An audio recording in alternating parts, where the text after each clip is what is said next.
The amount of energy you're getting from the sun can easily burn a hole in the retina in the back of the eye. I don't wish that on anybody because usually once that tissue's gone, it is gone, it's not going to come back. And so people end up with permanent holes in their vision from it. This is showing a mixture, again, of yellow light, red light, and near-infrared light can not only slow down the development of age-related macular degeneration, but also restore some usable eyesight. Dr. Allen, welcome to the show. Hey, thank you so much. Again, this is an honor to be here, to be invited, and to talk about eye stuff. Yeah, I'm excited. And, eyes are one of these interesting organs or, devices that don't get that much attention. But when you look at it, then they're quite important to our overall health, but also just, life satisfaction. Yeah, it's often something, I think it's human nature to always be more reactive, right? We don't think about it until there's a problem. And unfortunately with the eyes, when there starts to be a problem, it's usually too late to do anything about it. So it's kind of the long story of, better to do a prevention and do what you can early on in life, rather than be reactive later on once things have started. Yeah. And one very fascinating thing about the eyes is that they're actually connected to your brain. Mm-hmm. So in some sense, they could be considered like an extension of your brain, which, most people don't really think about. Is that true?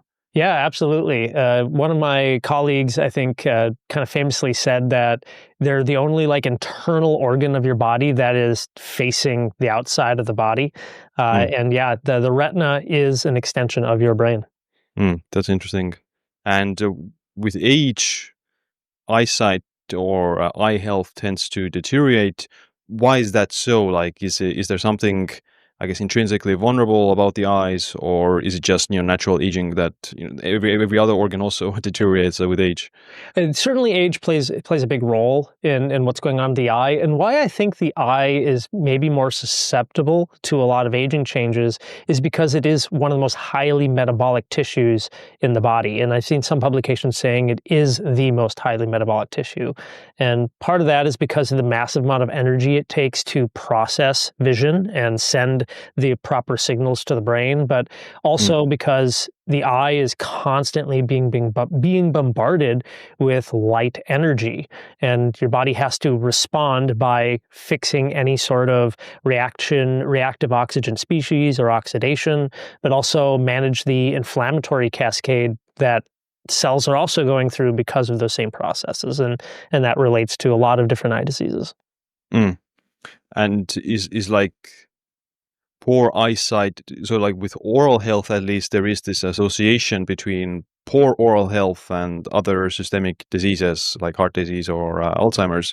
Is there something like that with eyes, that poor eyesight walks hand in hand with diabetes or heart disease or something else, or could it also be just genetic or I guess random? Yeah, so it's definitely a little bit of both. We do know that some genetic components increase your likelihood of various eye diseases, but there is a lot of associations, right? If you are somebody who is more obese, you have type 2 diabetes or any other form of diabetes or high blood pressure, this dramatically increases the risk of various eye conditions, in fact, have direct disease processes within the eye.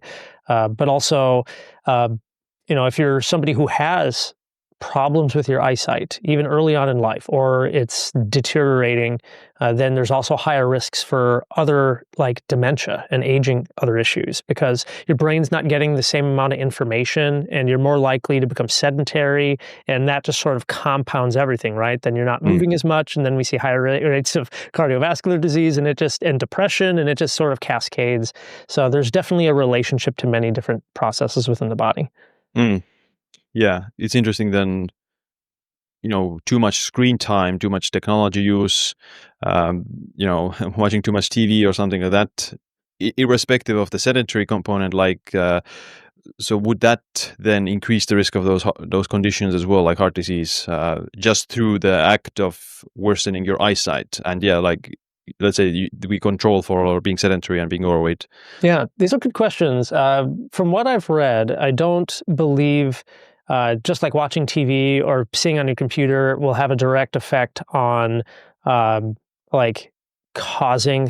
There are some conditions of the eyes where it can be influenced by what you focus and stare at, but it probably isn't going to cause that direct effect on like diabetes. It will be more like, oh, well, you're sitting more because you're watching more TV, and because Right. of that, your increased likelihood of obesity and all these other things increases. And so then you can kind of see how that all is linked. But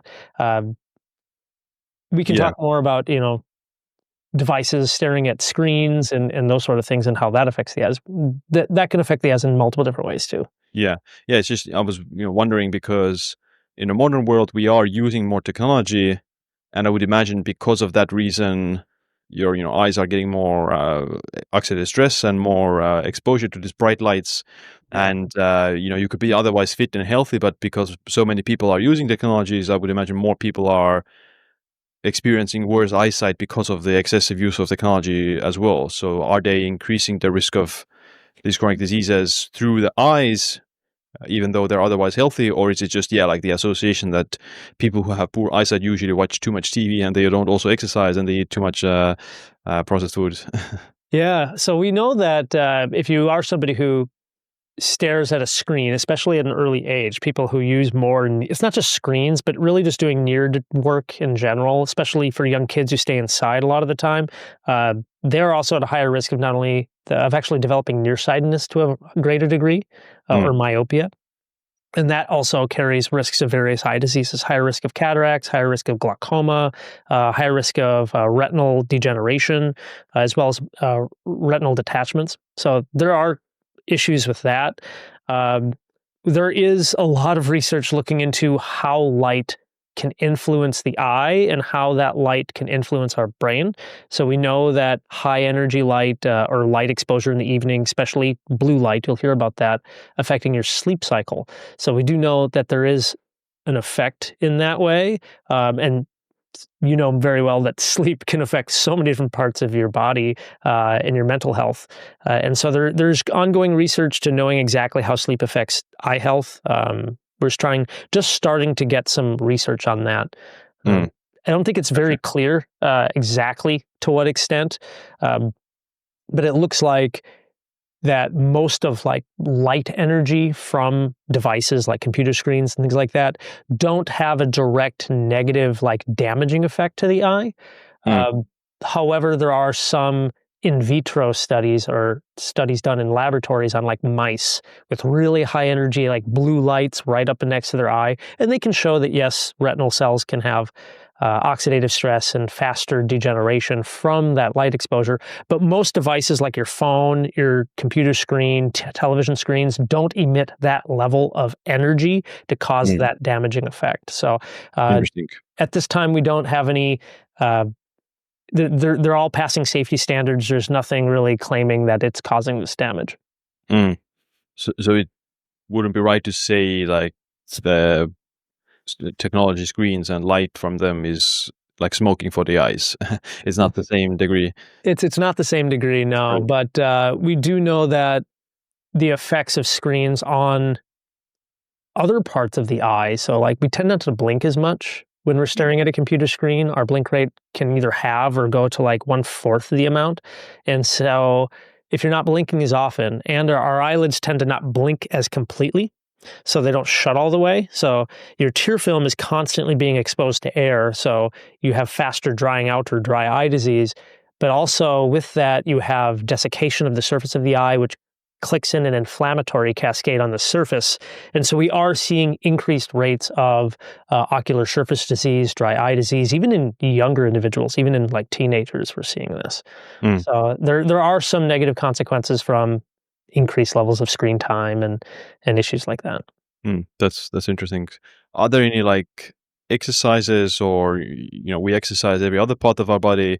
Are there any exercises for the eyes that we should consider? So like with age, there's a decline in muscle mass and muscle strength, and if you do resistance training, you counteract that.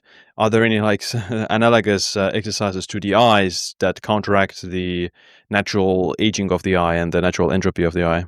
So there are several different types of eye exercises that have clinical validity, and most of these are used for correcting the posture of how the eyes work as a team.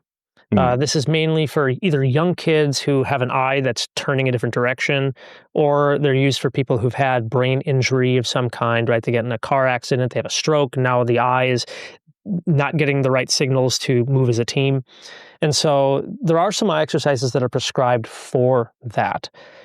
In general, as we get older, um, most of the eye muscle exercises that are out there, they won't strengthen the muscles necessarily, but they improve the teaming. Again, the coordination of what your brain is telling the eyes and where they need to look.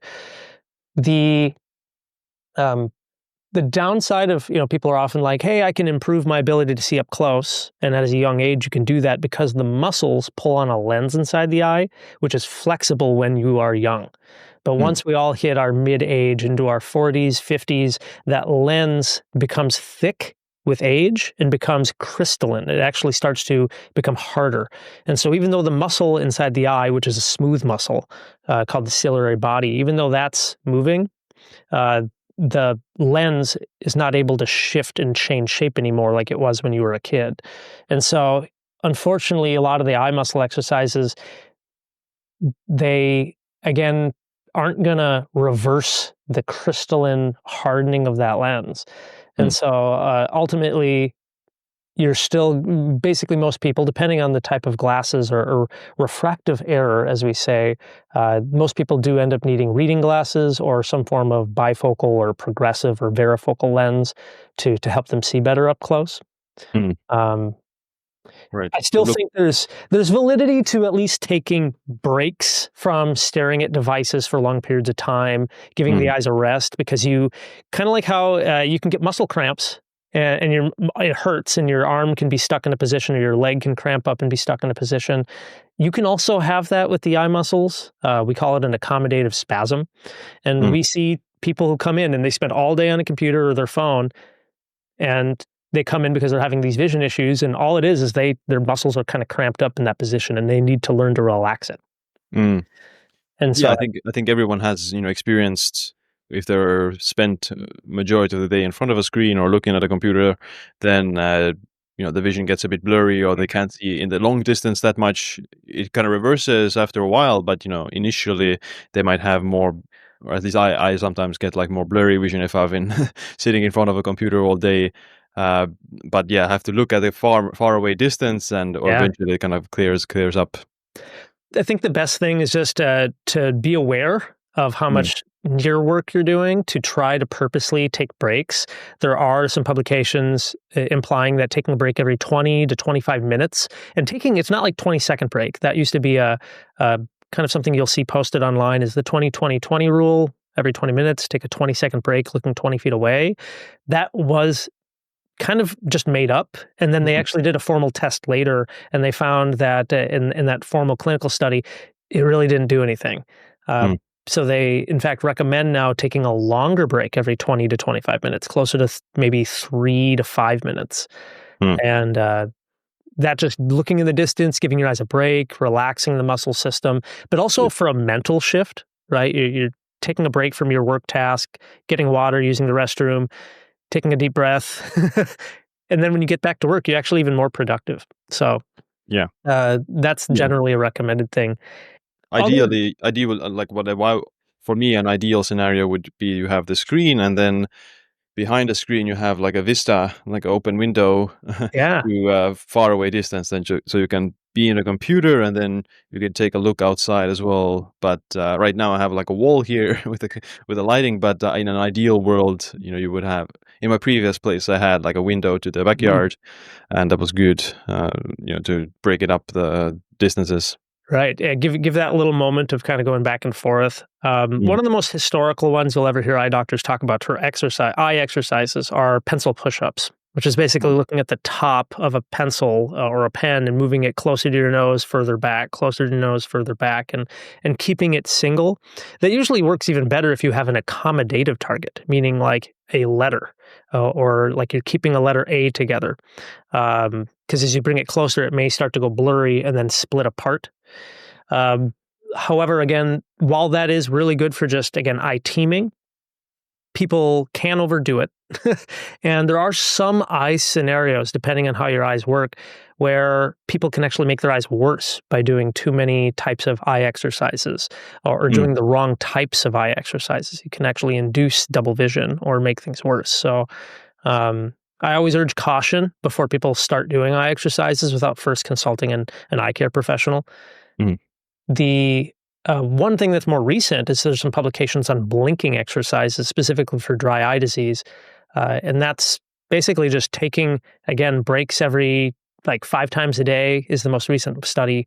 They took breaks 5 times a day to basically close their eyes completely and then do a couple sets of closing the eyes and then like tightening the eyes, the eyelids closed without like scrunching the face. Because when you scrunch the face, you end up increasing the risk of like wrinkles along fine lines and wrinkles, crow's feet along the sides of the eyes and the nose.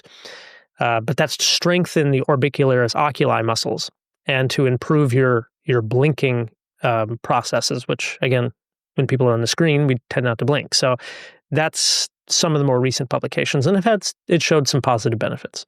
Mm. Interesting. What about massaging the eyeballs, like squeezing them and like pushing? Is it good idea or is it harmful? It's generally considered more of a risk, a Right. harmful thing. The eyeball does have its own internal pressure, which is generated by a fluid inside the eye called the aqueous humor. And if people push on the eye, momentarily the eye can handle that increase in pressure, but doing it for many times or prolonged time, it ends up causing damage to the ganglion cells or parts of the nerve that connect the eye to the brain. And that can end up in a disease that we call glaucoma. And so it's generally considered not good to push or rub the eyes. Or if you are going to rub the eyelids, you have to be very gentle not to like forcefully push on the eye. And then some people who are at risk of it, there's a condition called keratoconus, where it is associated with a high risk of rubbing the eyes. A lot of these people also have atopic issues or severe allergies, so they end up rubbing the eye, and then the collagen of the cornea doesn't heal correctly and ends up weakening and protruding outward like a cone, and then they get really severe levels of irregular astigmatism, and they have a hard time seeing, and that's a progressive disease that oftentimes needs either severe types or specialty types of contact lenses, or they need special surgery, sometimes even corneal transplants. So it's, again, best recommended to not rub the eyes. And if you have itchy eyes, get a cold wash rag or something like a cool compress that feels better, and Yeah. use artificial tears to lubricate the eyes, those sort of things. Mm-hmm. So maintaining the lubrication and moisture of the eye is very important. Very much so. Yeah. With the lights, the artificial light has a lot of blue light and green light specifically, which you also alluded that it messes up the sleep rhythms and circadian rhythms.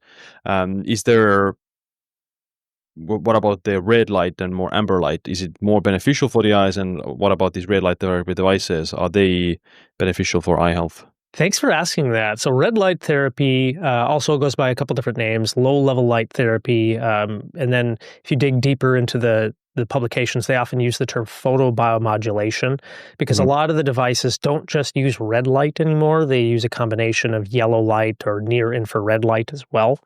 So the area of red light in the eyes is really fascinating. It's being tested on for dry eye therapies. It's being used as a potential treatment for myopia. It's being investigated more in East Asia for that reason. And then for macular degeneration, it probably has the most research behind it. In fact, here in the United States, where I live in practice, the Valida light system was just FDA approved this January for macular degeneration. So what we know with red light is that it does help with activation of mitochondria within the cells. It also has some role on reducing inflammation and boosting antioxidant activities. And so for dry eye therapy, it is showing that when red light is applied to the eyelids at specific wavelengths, usually somewhere between 630 to 670 nanometers of light, and there's a few studies using near infrared light as well, but that can help boost the tear production, and presumably because the red light can penetrate and get to the lacrimal gland, but also because it can help stabilize the lipid layers of the tear film. And you have these oil glands in your eyelids called meibomian glands. And so when you get red light treatment, there can be some heat benefits, but it also is helping the cells within those glands basically heal and produce better. And so those oils sit on your tear film and prevent it from evaporating. And so there is some good publications about use of that type of therapy for dry eye. For myopia, for nearsightedness for children, again, this is probably an area that I think the industry is very cautious about, because you're putting red light, or this intense red light, into children's eyes, and we're worried about the long-term effects, right? Short-term studies going 1 to 2 years right now largely show good safety results, but we just don't know what's going to happen 20, 30 years down the road. And there are some devices which have also been tested independently and found to breach safety levels. Because if you're shining a bright light, if anybody who's watching, listening, like, a lot of red light devices that are sold just on the internet also come with goggles, or they give you a warning like, do wear protective eyewear. And part of that can be because if you have too much energy, it's not just the wavelength, but if you have too much energy of the light and it reaches the back of the eye, it could cause photochemical or even thermal damage to the retina. And so there is a lot of safety precautions, I think, in the research right now about, like, hey, how do we design a research study, and how do we make a device that we know is going to be safe but also reach therapeutic levels? And then the area right now, which, again, because of the new Velita system being FDA approved, that's really fascinating, because this is showing a mixture, again, of yellow light, red light, and near-infrared light can not only slow down the development of age-related macular degeneration, but also restore some usable eyesight. And we've never had a treatment like that where it wasn't an invasive procedure, because other treatments for macular degeneration are like using an injection of a medication inside the eye, which nobody wants. Vitamin supplementation has been shown for macular degeneration to slow down the disease, but not reverse it or improve your eyesight, where this is the first time we have a technology, again, I believe over 50% of people in the phase 3 clinical trial had at least one line of improvement in their vision, right? That's taking somebody from not being able to drive to being able to drive in some scenarios. About 25% of people in that study also had 2 lines of improvement, or about 10% of people had a full, I think it was around 9, but 9% of people had a full 3 lines of improvement, which is just outstanding in the eye care world. So it's really exciting right now. I don't think it's on the market yet, so eye clinics probably aren't offering it in the United States, but it has been available in some places in Europe and South America as well for the last several years. So these at-home red light panels, like I have one here, these very mostly for the whole body. Can you like use them for the eyes as well? That not obviously you probably don't want to look directly into them, but let's say glance away through the side, or if you're further away, like a few meters away. Would they have any health benefits to the eye? I think they could. Again, a lot of it has to do with the amount of energy that's coming from it. So it depends on how far away you are from the device. It depends on the fluence or the power density of those devices. And so we have devices in the eye clinics that are much higher energy doses. And so usually it takes 20 minutes of a treatment, for example, where a lot of the at-home devices, they may not be as effective. You essentially would have to be under it for like 6 hours to get the same dosage. But I've also seen a few eye devices now on the market, which they don't have, this is the tough thing I have, is that they don't have necessary clinical studies to show its safety or efficacy of a lot of the at-home devices. Right. And some of these devices, it's like, hey, I have 2 of them that I've been testing out, and they're specifically marketed for the eyes. You keep your eyes closed, but you basically do it for 3 minutes at a time. And I'm doing it, and I still am trying to figure out exactly where in the research, where's the safety limit. I believe these devices are safe, but I don't know if they're clinically effective yet. And so for Gotcha. myself, I'm sort of trusting some of these the researchers and other doctors I know who have done the research, but I haven't seen any true clinical data of these devices yet. So I think that I give lectures on this topic, but the profession is still very cautious about, we don't want to cause damage to someone's eyes, right? So Mhm. we're being ultra cautious about it. So the at-home Gotcha. devices, if someone has one like yourself, if it says wear eye goggles, I would still wear eye goggles. Mm. Um, and I wouldn't look directly into the light Right. uh, Yeah. Yeah, like until we have more information. more, yeah, like kind of indirectly. If it reaches the eye in some point, you're further away, then it's probably not gonna be like harmful. But don't like sit in front of it, and because Yeah. sometimes I use it mostly for the face and the Mhm. chest.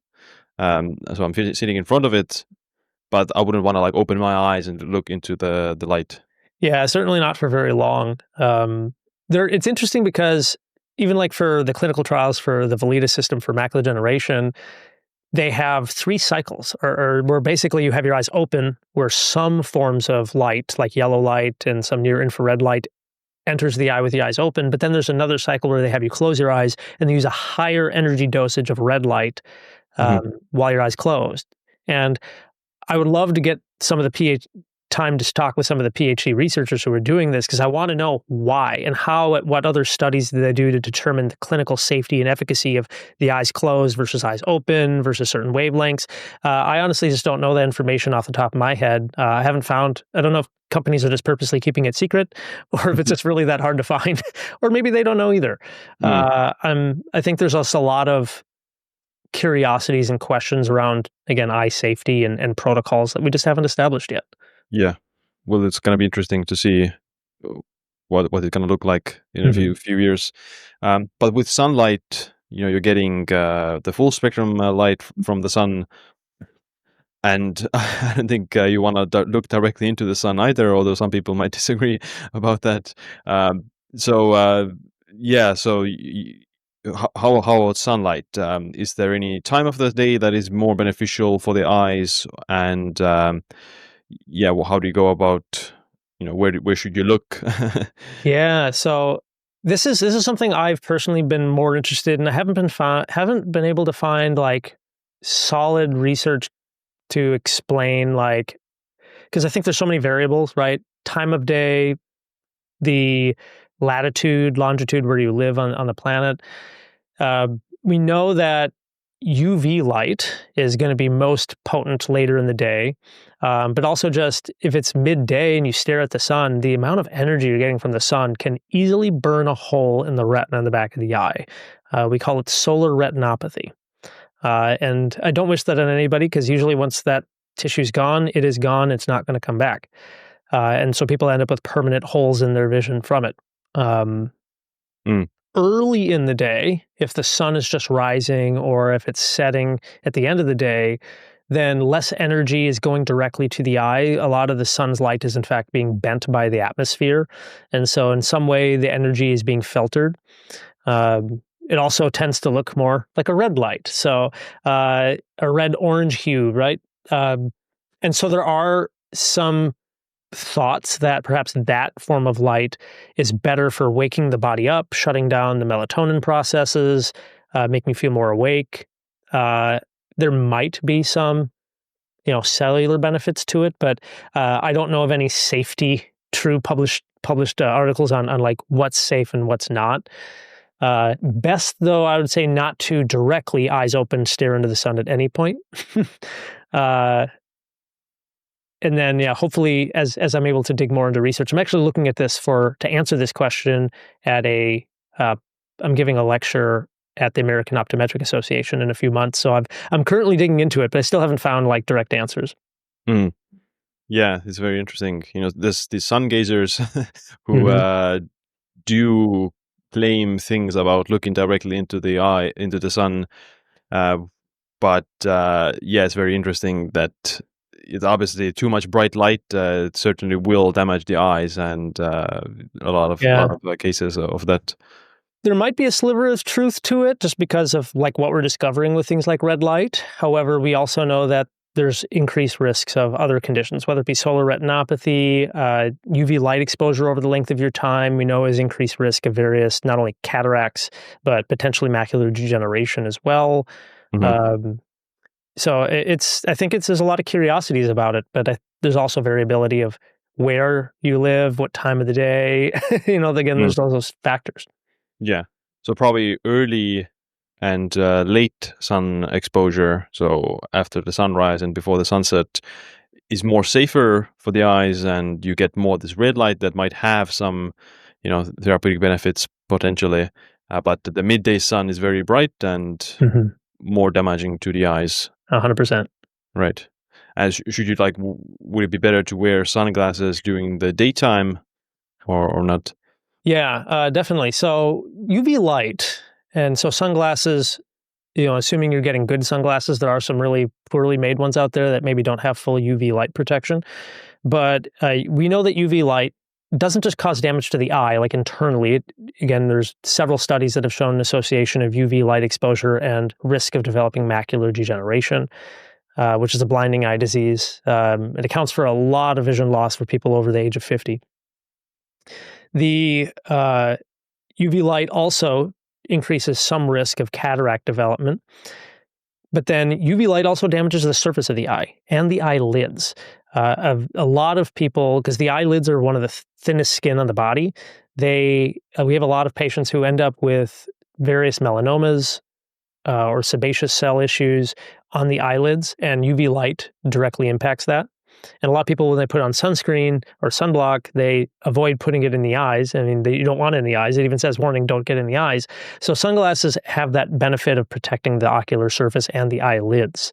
Mhm. Uh, and then we also see changes to healing rates of the cornea from UV light. Also, you can have other eye diseases that come from UV light exposure on the surface of the eye, like pterygium and pinguecula are commonly seen. These are like scar formations or a callus formation that grows on the surface of the eye. If anyone's been around like more mid-equator locations around the world, people will develop what's called surfer's eye, Mhm. which is just a more of a layman's term for pterygium, which is, again, a growth of tissue that starts to cover the eye. And that's largely due to environmental exposure of UV light, as well as like high saltwater content areas.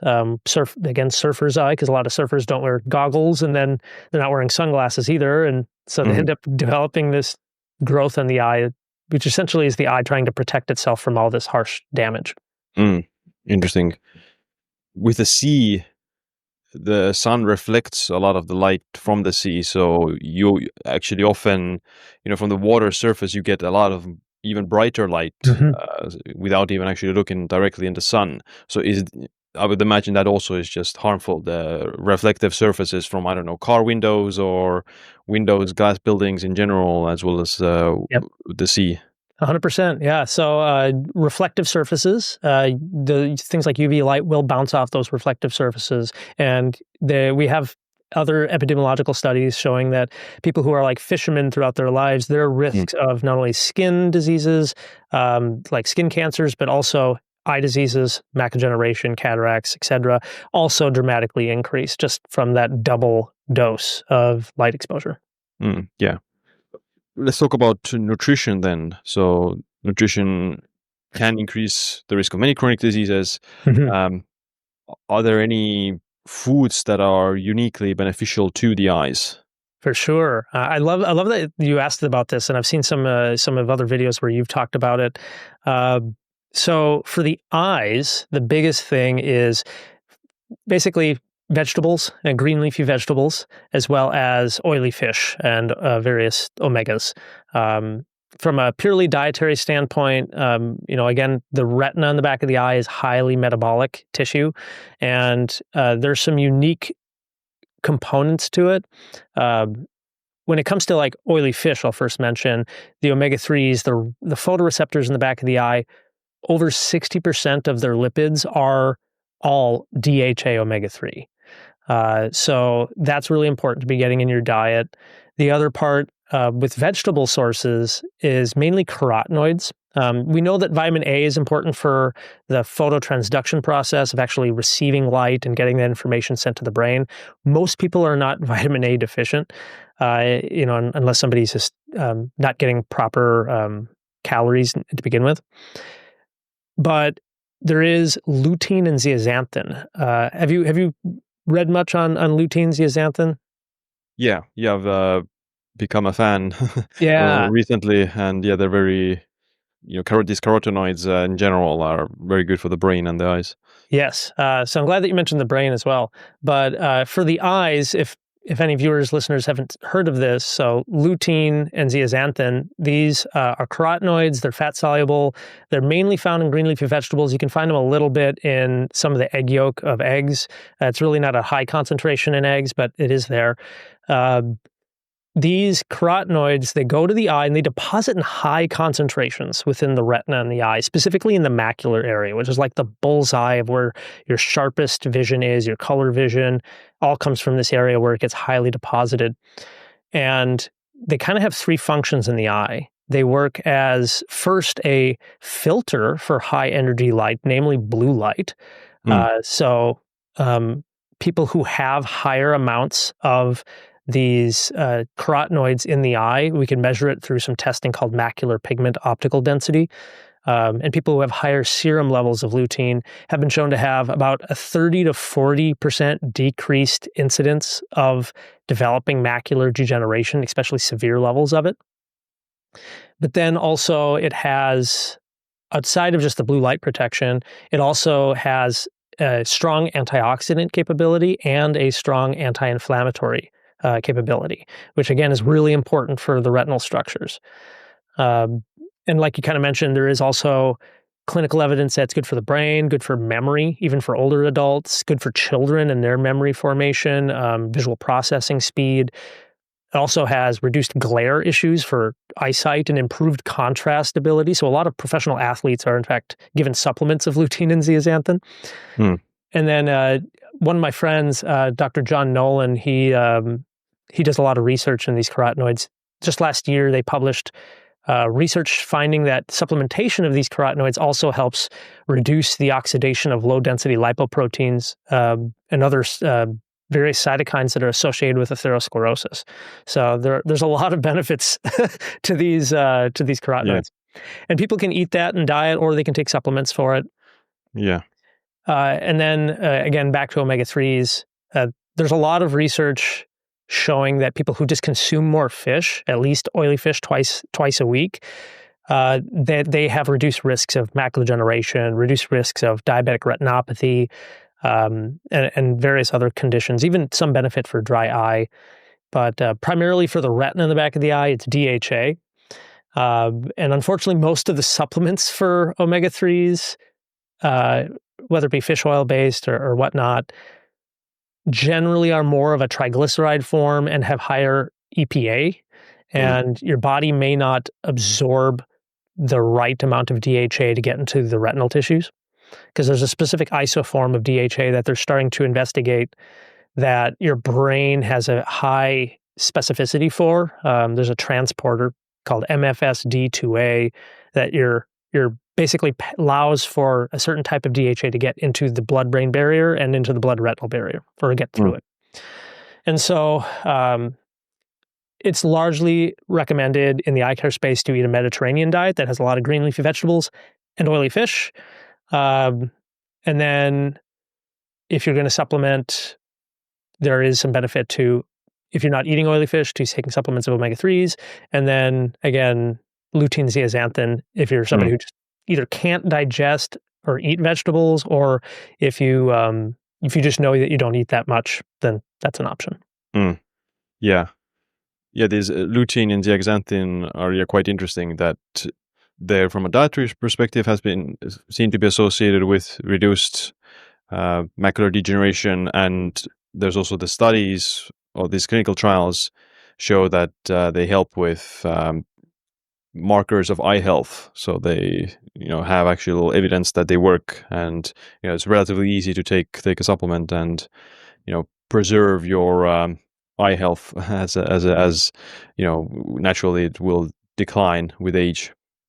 Yeah, and so again, it's something I try to talk about with as many patients as I can, just about like being more preventative. We know that once somebody develops a condition like macular degeneration, for example, giving supplementations of lutein, zeaxanthin, along with some other supplements of vitamin C, vitamin E, some zinc, that can slow down that condition by about Mm, 25% over 5 years of taking that supplement, but it won't stop it. mm, It doesn't reverse it. right. But if we can take these supplements or we can eat really well, we can reduce our risk of ever even developing it by up to about 40%. Um, Yeah. so That makes sense. that's a really important thing. Yeah.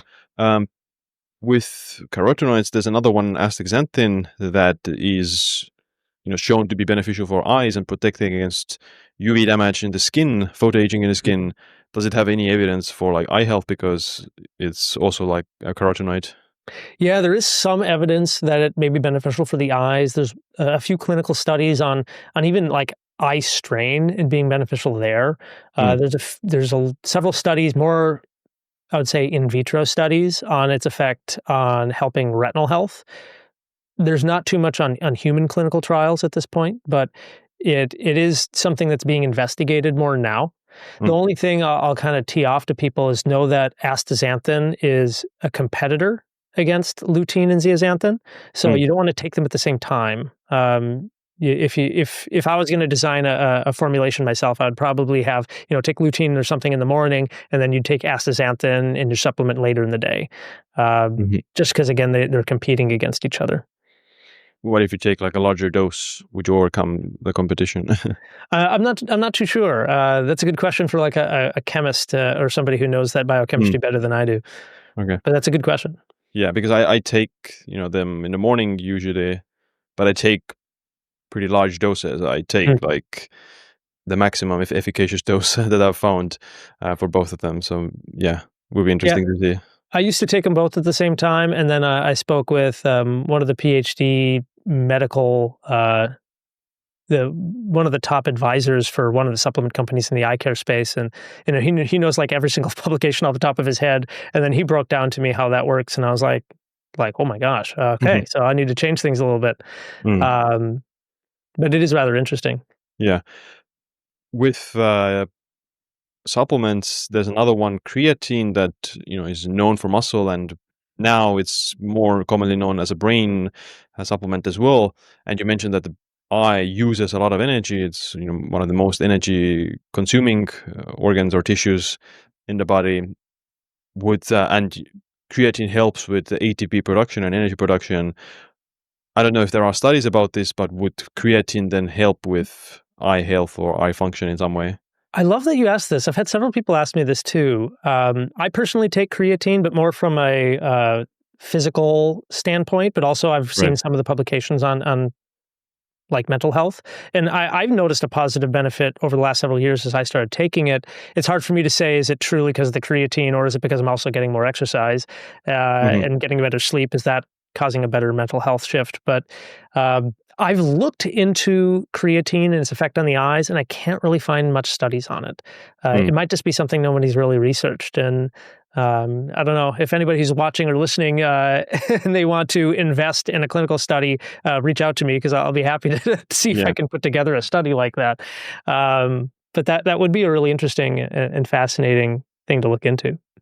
Yeah, I think it's pretty new topic, given that the brain component has only recently become more popular. Quick Mhm. Google search, there is a in vitro study that creatine is neuroprotective in retinal neurons, Oh. but nothing else yet.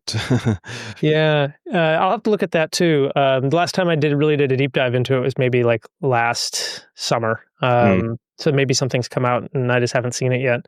yeah. But there is other nutrients and other studies looking at things like various what would be like curcuminoids as being Mhm. beneficial for retinal health.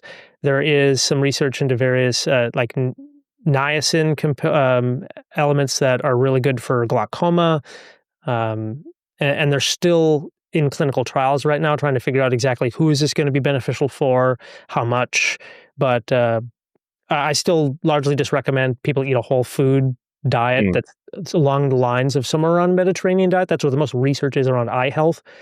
Um, Hmm. but as far as those other supplements, there's still, Yeah.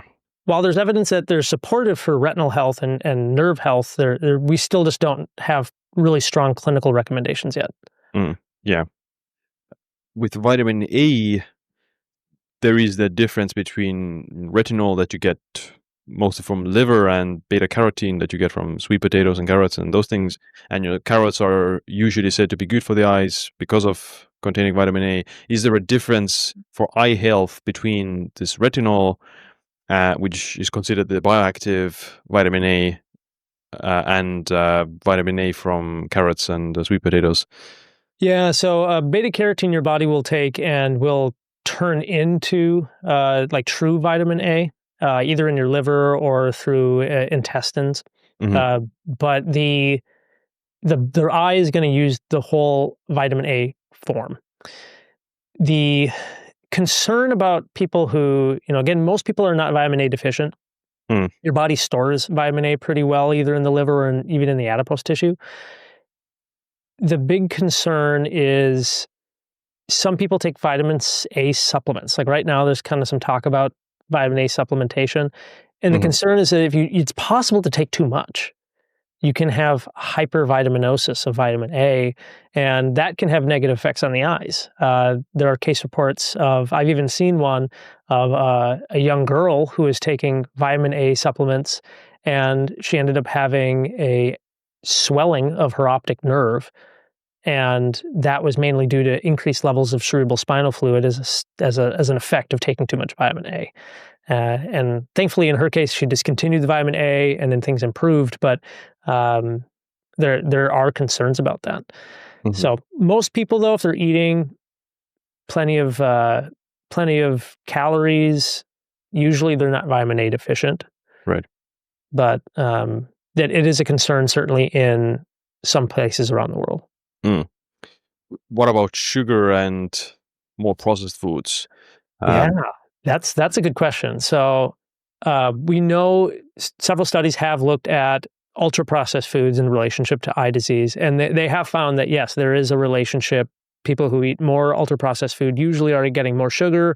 They're also getting higher levels of, different types of fats in their diet. They usually are individuals who are more sedentary. And so you see this compounding fact, higher risk of obesity, higher rates of inflammatory diseases. And that also ends up with higher risk for various diseases. We do see increased risk of glaucoma, diabetes, macular degeneration, and these are potentially sight-threatening diseases. mm. So it is kind of all about the same kind of discussion. You Mhm. want to eat healthier, want to be more active, take better care of yourself. Yeah.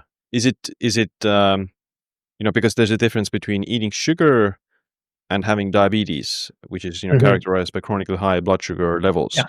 If you eat sugar, then, your blood sugar will rise. If you're healthy, then it's going to come back down to normal after a while.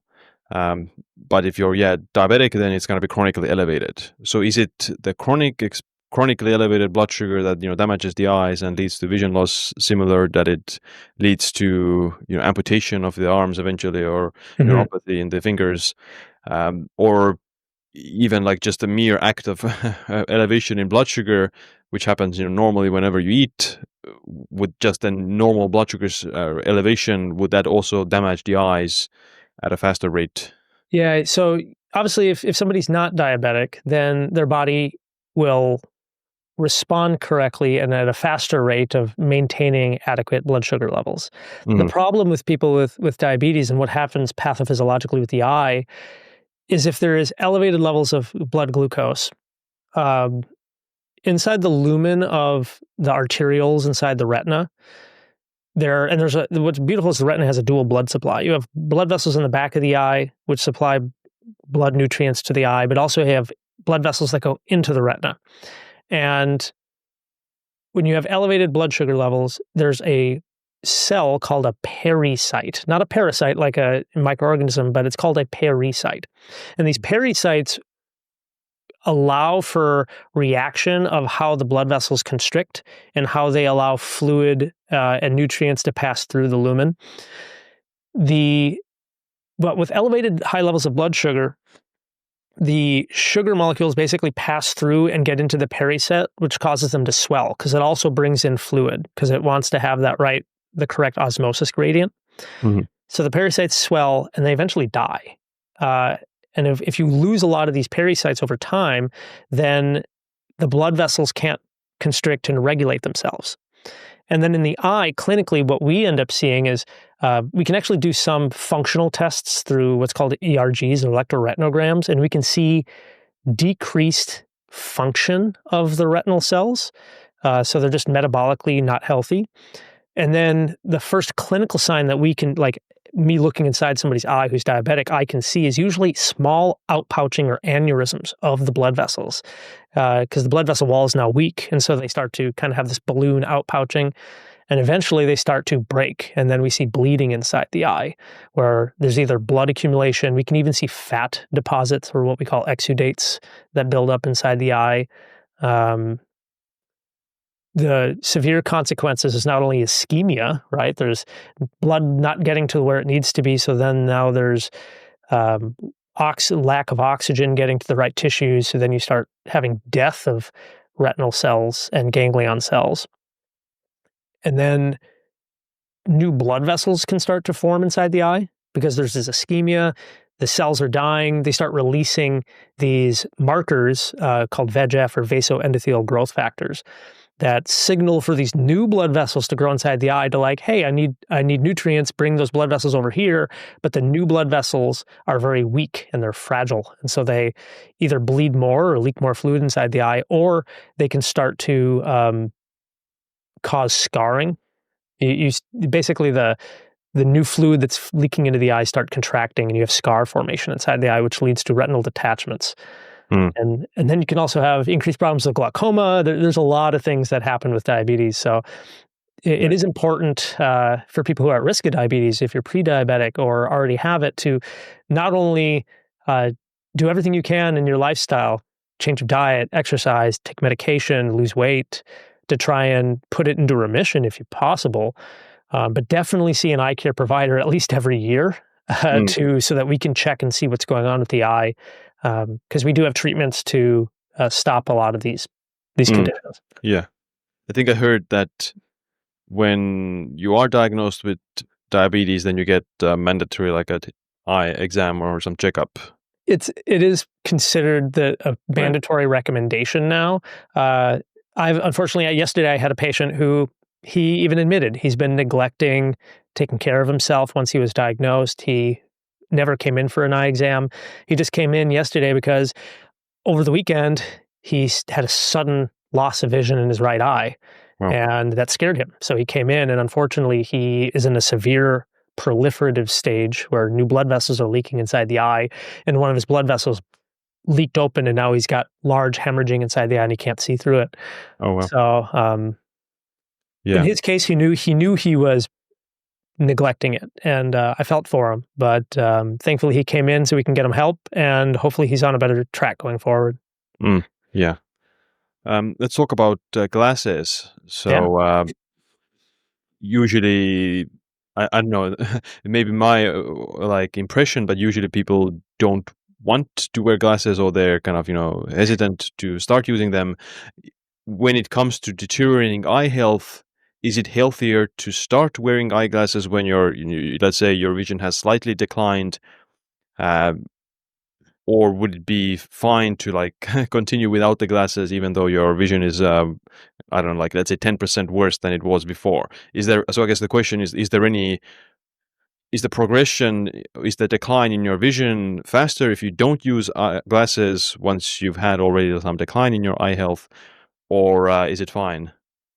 So, this is another interesting question.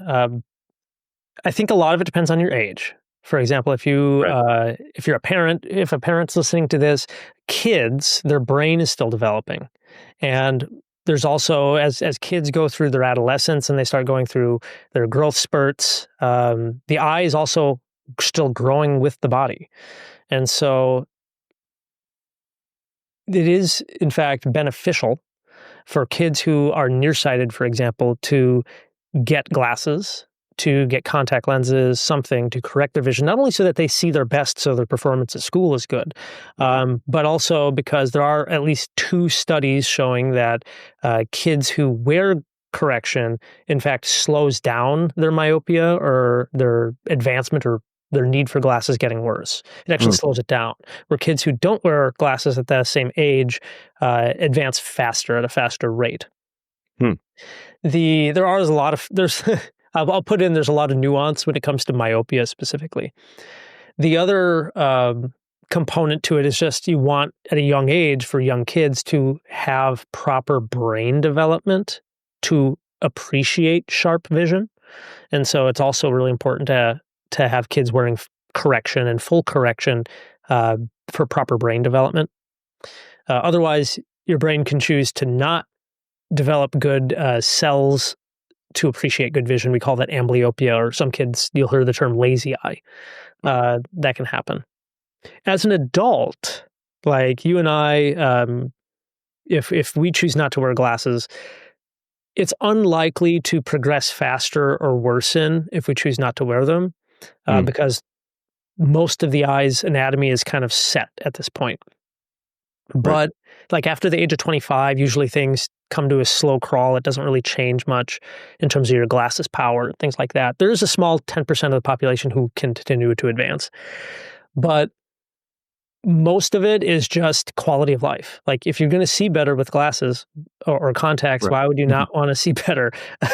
It's not necessarily going to make things worse. There is this perception, I think, for a lot of people that, oh, well, I saw, things were a little fuzzy, but I started wearing glasses. The glasses help, but now that I take the glasses off, everything is so much worse. It's not that your eyes actually got worse. It's that the perception, your comparative difference between with and without glasses became much more noticeable.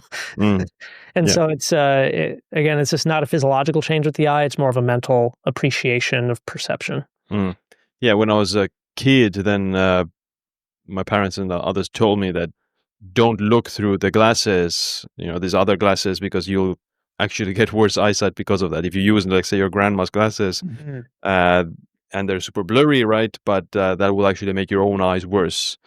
There might be some truth to that. Certainly, if you're wearing somebody else's glasses, you're wearing the wrong power, you could end up forcing your eye muscles to work harder than they need to be. And then that can, it changes the posture of your eyes and how you use those muscles.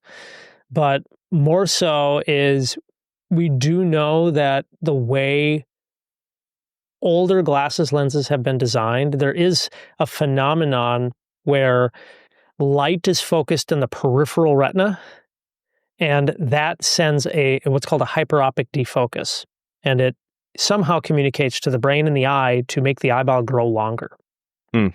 And so it's not fully understood, and it's only one part of the equation of myopia development, but that's why now you'll see new lenses made for kids, as well as some contact lenses that are designed to eliminate this kind of distortion caused by glasses, which with the new designs can slow down the rate of myopia development by up to like 50%.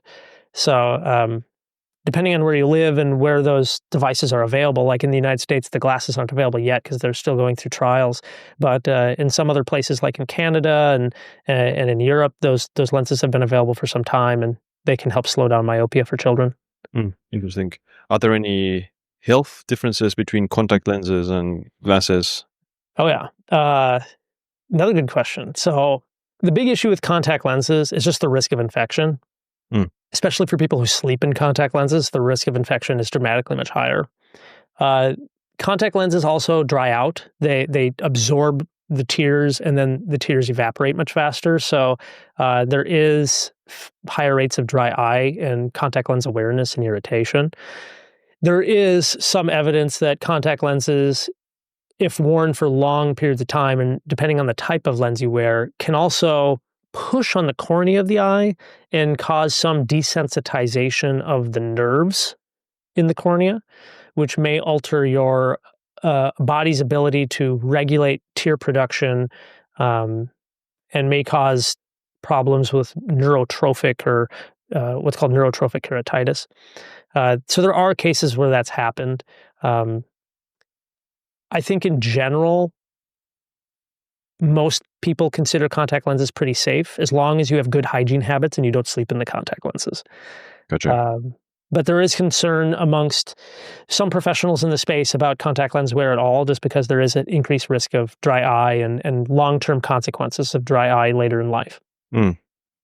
What about LASIK surgery? I think that's a very popular question. Is it obviously not permanent, or is it? Yeah, so the with the LASIK procedure specifically, like they're removing tissue from your eye and that tissue is gone forever. So it is that part of the procedure where, yeah, LASIK is permanent, but your vision still will change as you get older, especially in your 40s and above that. Again, the lens inside the eye is getting bigger and it starts to crystallize. And as it crystallizes, the light bends differently through that lens inside the eye. And so your prescription and need for glasses can start to shift and change. And so that's kind of the harsh truth of LASIK. It is considered largely safe. I know people will see stuff on the internet about some people have unfortunately committed suicide after LASIK. And a lot of that comes from just poor healing circumstances, as well as dry eye.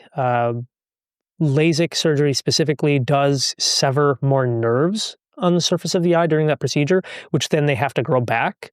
In most cases, like 99% of cases, people heal great. They do get some dry eye afterward, and the dry eye usually resolves within 3 to 6 months. But for some people, if the nerves don't grow back correctly, or if they already had pre-existing dry eye before the surgery, their symptoms of dryness, pain can be detrimental. And it can cause foggy vision, blurred vision, glare, halos.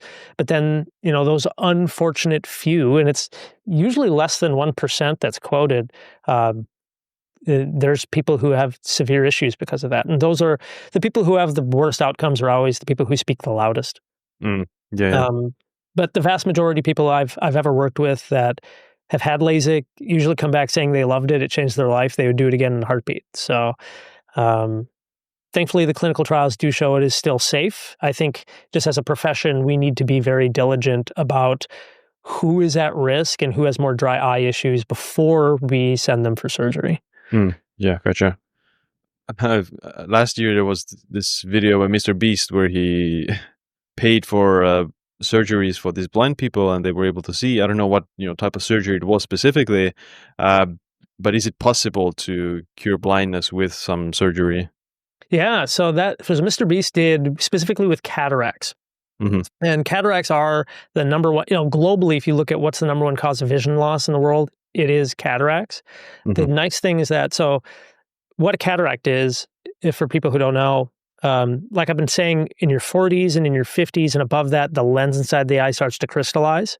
When you're still that young, usually the lens is still clear. Like it's a clear lens inside the eye, just like your glasses lenses are clear. But as you continue to get older, that lens oxidizes and begins to turn a yellow color and eventually even a white, or in some cases, even a dark brown color.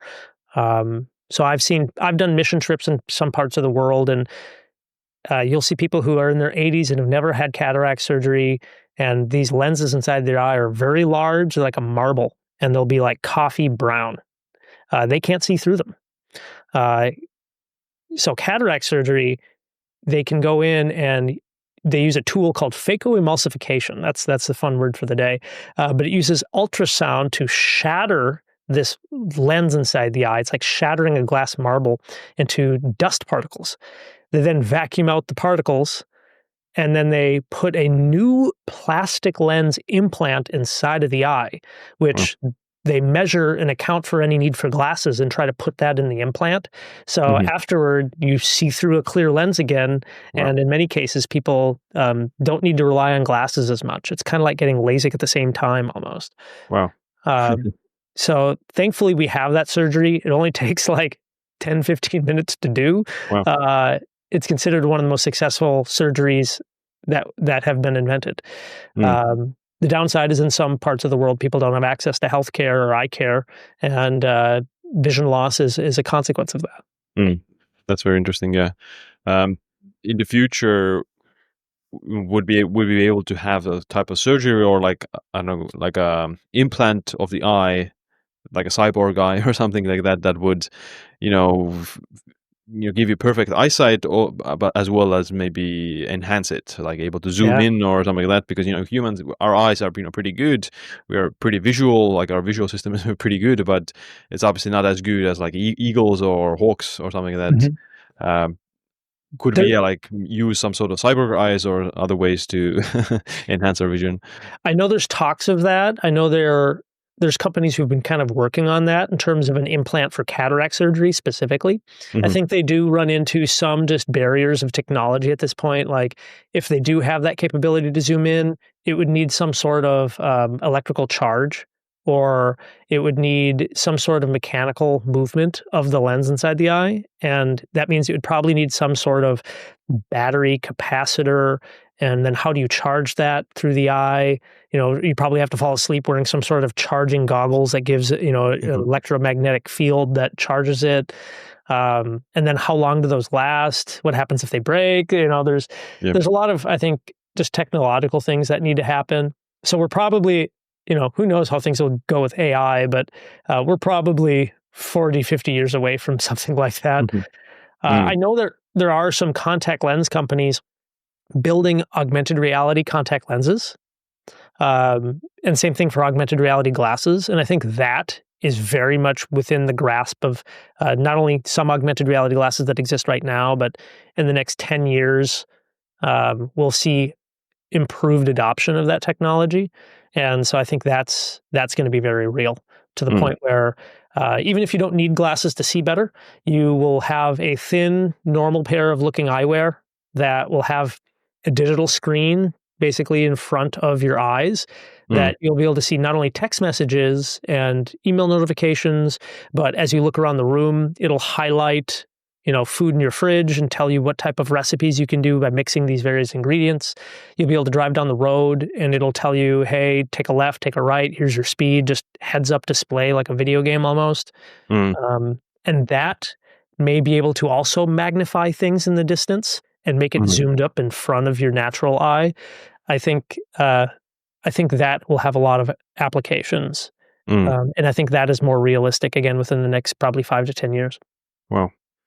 Yeah, it like feels that with the eyes, we will be able to reach this point in technology where we are able to pretty much cure all blindness and cure all eye diseases. At least, that's my impression. Because if we can already, do these surgeries, 10-minute surgeries to cure people from this blindness from cataracts, then yeah, in a few decades, I think that's what it looks like. It is going to be heading Gosh, towards. I hope so.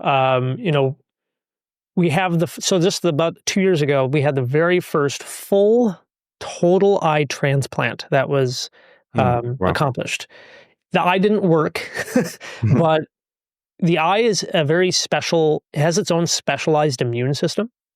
And so, and then connecting the eyeball back to a new person's head, connecting it to their optic nerve. And so the eye to not only not deteriorate and not be rejected is a huge deal. But then for this person, they can measure and see that there's electrical input going from the eye, this donor eye, to the recipient's brain, but the recipient doesn't have functional vision from it. But Mm. just the accomplishment of, hey, we actually got an eye and a technique to get the eye to connect to the body and not be rejected, that is a huge feat in its own. Yeah. Obviously, we have a long ways to go from there, but that was a pretty big landmark news in the field of eye care that just Yeah. happened. Yeah. That's very interesting. Um, Before we wrap up, is there anything specific or special that we didn't cover that people should know about improving their eye health? Is it something they should do or avoid or something like that? My kind of eye health routine is not only just getting an eye exam every year. Uh, I also eat really healthy, as we've been talking about. I try to take some supplements for my eye and vision health. I'm experimenting with red light right now. We still don't have full kind of months about it. Sunglasses, we touched on that. I think that's important. Um, and then just taking breaks. Yeah, and especially for young kids, being aware that spending a lot of time on near devices, while we want our kids to have good education, we do need them to try to spend more time outside. There's some sort of communication to the eye and the brain that we don't fully understand yet, but we know that kids who spend around an hour and a half to 2 hours outside, it has this sort of balancing effect where it negates a lot of the drives for nearsightedness development than not. So I do encourage for families that come in to the clinic, I advise them, try to encourage more outdoor time. Interesting. Yeah, so it's been great to have this discussion, and yeah, eyes are super underrated and very important for quality of life. Before I ask my last question, where can people learn more about you and your work? So thank you. Yeah. So of course, my mission with all of my education online is through the Dr. Eye Health YouTube channel.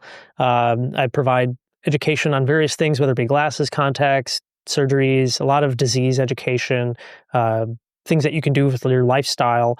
I also post on other channels, again, under the Dr. Eye Health name. So for anybody who's curious about eyes, learn about more, definitely check us out those channels and reach out to me through there. Yeah, we'll put the links in the show notes. And my last question is, what's this one piece of advice or habit that you wish you adopted sooner? Sleep. My number one habit, I think I've neglected most of my life, is I just never respected my sleep.